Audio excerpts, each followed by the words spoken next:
السلام علیکم ورحمت الله وبرکاتو. له ما سره په څنګ کې د استاد برکت الله سلیم، قاري صاحب برکت الله سلیم چې 3 کاله شاوخوا مخکې په حق رسېدلی او زموږ په څنګ کې نسته. ده ته هم دعا کوو چې خدای دې وبخي. نو تر اوله خو د زما مینوالو ته خپل ځان معرفي که پوره نوم دی. السلام علیکم ورحمت الله وبرکاته. زما نوم رحمت الله دی، تخلص سلیم کومه. څنګه چې تنوي صاحب یاداوري وکړه د مرحوم شیخ القرآ والمجاودین استاد برکت الله سلیم مشر زوی یم. د هغې د شاګردانو په شاګردانو کې همدا خبره ما کوله.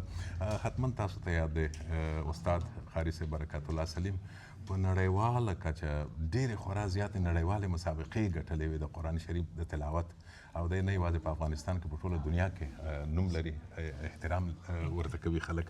او غواړم چې رحمت الله سلیم چې د برکت الله سلیم زوی دی، د ده نه دا پوښتنه وکړم چې دی حتما ستا دپاره یوازې پلار نه و، استاد هم و.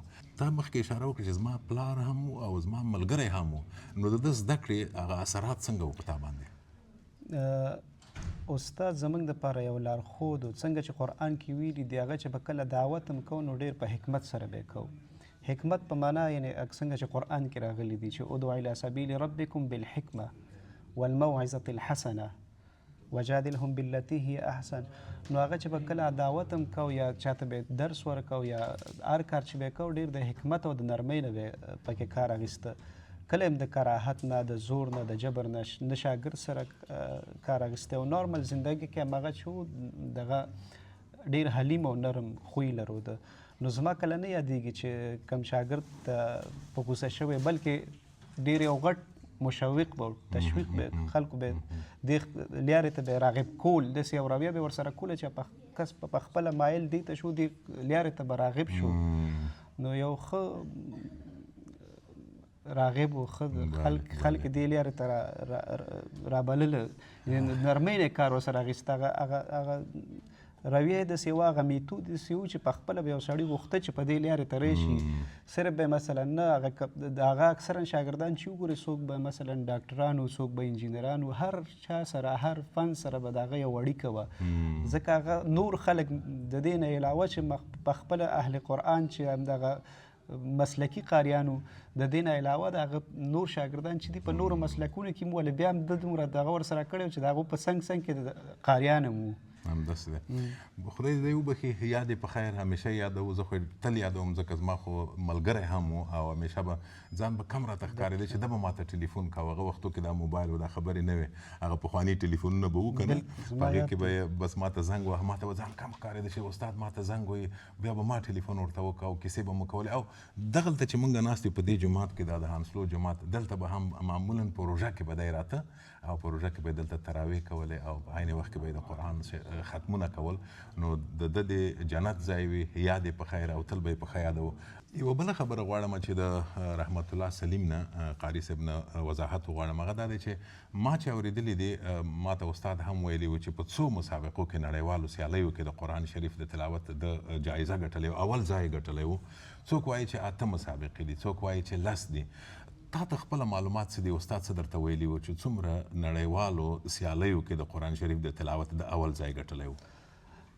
څو پورې چې زه معلومات لرم، استاد چې دی په 10 مسابقو کې اول مقام اخیستی و. او بعد د هغې نه چې دی مثلا مسابقې چې ختمې شو، دا من حیث د حکم به مسابقو کې اخراج د مسابقو نه شو. ځکه یو څوک چې په دنیا کې 10 ځلې اول شي، بیا دا معمولا دی چې بل کس ته باید حق ورکول شي. ځکه هغه استاد استعداد داسې و، که زه فکر کوم که 100 مسابقو کې اشتراک کړی وی بیا به هم دا اول وی. نو د دې په خاطر چې د دغه دی بیا دې ته د استادۍ لقب ورکړه په مدراس کې. او استاد چې دی په 8 مسابقو نه بلکې په 10 مسابقو کې اول شوی. په کومې مسابقې کې چې اشتراک کړی دی د اول مقام نه بل مقام نه دی اخیستی. ډېره مننه. او تاسو کولی شئ چې د ده د قرائت ډولونه هم تاسو په بېلابېلو رسنیو کې مثلا په یوټیوب کې وګورئ. ما خپله ورسره BBC کې مرکه کړې وه، د څو ډوله قرآن شریف راته تلاوت که د تجوید ډولونه، دغه ټول هلته شته، ویې ګورئ. او د استاد قاري برکت الله سلیم له د قرآن شریف له تلاوت نه ډېر څه زده کولی شي او خوند ترې اخیستلی شي. د ده په غږ کې یو حکمت و، د ده په غږ کې یو راز و. او کله به چې تاسو اورېده، ما ته خو خپله شخصا ما ته به یې ژړا راوستله او یو سکون به یې راکاوه. نو دی د نوم به تل لمنګ سره وي او جنتونه یې ځای. أعوذ بالله من الشيطان الرجيم.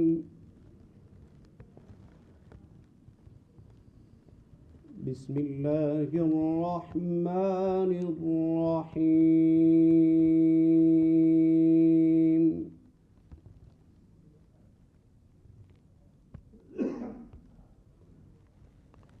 ادع إلى سبيل ربك بالحكمة والموعظة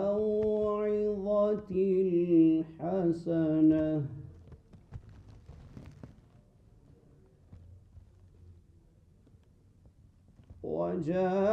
وجادلهم بالتي هي أحسن